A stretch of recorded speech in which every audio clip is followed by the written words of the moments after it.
नमस्कार मित्रांनो, आताच्या क्षणाची सर्वात मोठी बातमी समोर येत आहे. चला तर जाणून घेऊया काय आहे आजचा स्पेशल रिपोर्ट. सविस्तर बातमी जाणून घेण्यापूर्वी आपण चॅनलवरती नवीन असाल तर चॅनलला सबस्क्राईब करा, बेल आयकॉन प्रेस करा. लोकसभा निवडणुकीपासून गाजलेले एकनाथ खडसे यांचा भाजपमध्ये प्रवेश अद्यापही झालेला नाही. खडसे यांनी लोकसभा निवडणुकीपूर्वीच दिल्लीत भाजपाच्या ज्येष्ठ नेत्यांच्या बैठकी घेतल्या. तेव्हापासून त्यांचा प्रवेश प्रलंबित आहेत. खडसेंनी काही दिवसापूर्वीच त्यांच्या वाढदिवसानिमित्त मी काही दिवस आणखी भारतीय जनता पार्टीची वाट पाहणार आहे, नाही तर मी माझ्या मूळ पक्ष राष्ट्रवादीत जॉईन होईन आणि तेवढ्याच उत्साहाने काम करेन, असं देखील त्यांनी सांगितलं. त्यानंतर आता त्यांनी भाजप प्रवेश कुणामुळे रखडला हे जाहीर केलं. खडसे यांनी यावेळी भाजपाच्या 2 बड्या नेत्यांचे नाव थेट सांगितल्याने खळबळ उडाली आहे.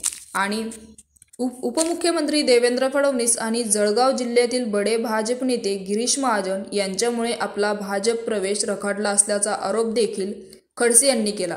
खडसे भाजपमध्ये असतानाही हे 2 नेते त्यांच्या विरोधात मानले जात आहे. भाजप पक्षप्रवेशाची मी स्वतःहून विनंती केली नव्हती, तर भाजपाच्या दिल्लीमधून सर्वोच्च न्यायालयाच्या आमंत्रणावरून मी भाजपमध्ये जाण्याचा निर्णय घेतला होता.